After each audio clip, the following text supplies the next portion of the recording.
Les marchés avec CMC Markets, trading de CFD sur action, Forex et indices.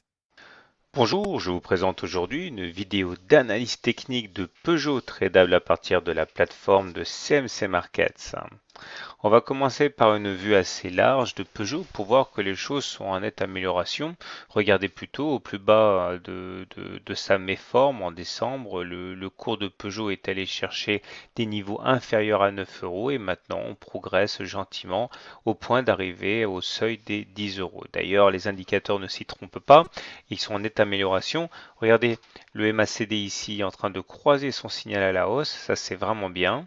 Regardez la dernière fois que ça s'est passé, c'était ici, et vous voyez la hausse qui s'en est suivie. Vous voyez également le stochastique qui passe au-dessus de 80, c'est une bonne chose aussi, puisque c'est la zone où ce sont les acheteurs qui sont en position de force, et le momentum qui est positif. Donc a priori, nous sommes clairement dans une situation beaucoup plus confortable que celle qu'on a pu avoir auparavant. Alors, il semblerait que nous ayons été à l'intérieur d'un canal bleu ici, que vous voyez figurer, et que la base de ce canal est servie de base de support, puisqu'il y a eu des rebonds successifs ici, ici, là, mais également ici. Et à chaque fois, eh bien, nous avons eu un rebond significatif. Le dernier en date nous a permis d'aller chercher le haut du canal bleu, et c'est tout ce qu'on espère pour ce nouveau rebond qui s'est produit en décembre. Alors, si on devait effectivement mener le mouvement à son terme, on pourrait s'attendre à aller chercher une fois de plus le haut du canal bleu, c'est-à-dire aller titiller les 11,5 euros. Alors, si vraiment on veut être très optimiste, on peut même envisager de casser ce canal bleu à la hausse, ce qui nous amènerait à un objectif correspondant à la hauteur du canal, justement, que l'on reporterait au-dessus du point de cassure, et pourquoi pas dans ce cas envisager d'aller chercher à moyen terme les 14,8 euros. Alors ça, c'est le scénario le plus positif qui soit sur la base de l'amélioration des indicateurs techniques et en imaginant effectivement que le news flow sur la valeur soit plutôt bon et que les indices accompagnent le mouvement. Maintenant, il existe toujours un scénario alternatif, le scénario alternatif qui serait cette fois par contre baissier, et ça, ce serait le scénario qu'il faudrait retenir en cas de dégringolade des indices ou alors en cas de mauvaises nouvelles sur la valeur. Alors justement, les obstacles principaux auxquels on peut penser sont d'abord cette moyenne mobile à 20 séances. Là, comme vous pouvez le voir, cette moyenne mobile à 20 séances joue un rôle de résistance. Très souvent, elle n'est pas facile à passer, enfin de résistance ou de support. Regardez, la dernière fois qu'on l'a attaqué ici, on a connu une nouvelle jambe de baisse. Donc, il faudrait pas que les indices soient en difficulté dans les jours suivants parce que ça donnerait du grain à moudre au baissier.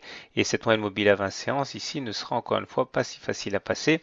Et si on veut envisager une autre résistance, c'est celle qu'il y a là entre les plus bas de cette séance et les plus hauts de cette séance. Vous voyez qu'il n'y a pas eu de cotation, ça s'appelle un gap.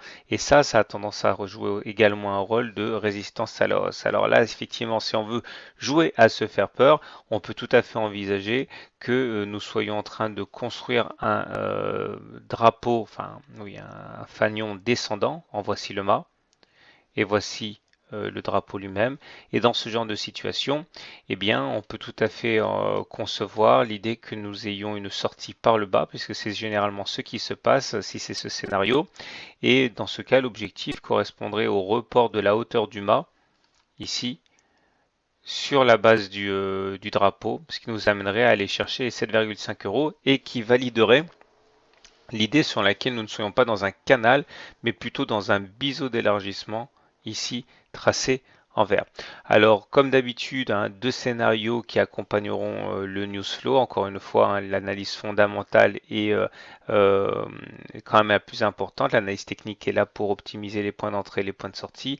Donc, à suivre de très très près ce qui va se passer au niveau des indices, au niveau des news et puis surtout au niveau de cette moyenne mobile à 20 séances ici, dont on peut penser qu'elle permettra quand même de préjugés de ce qui va se passer par la suite. Si on casse cette moyenne mobile à 20 séances, et bien dans ce cas, il y a de fortes chances pour qu'on soit dans un scénario de canal, puisque pas grand-chose vous empêcherait d'aller chercher le haut du canal.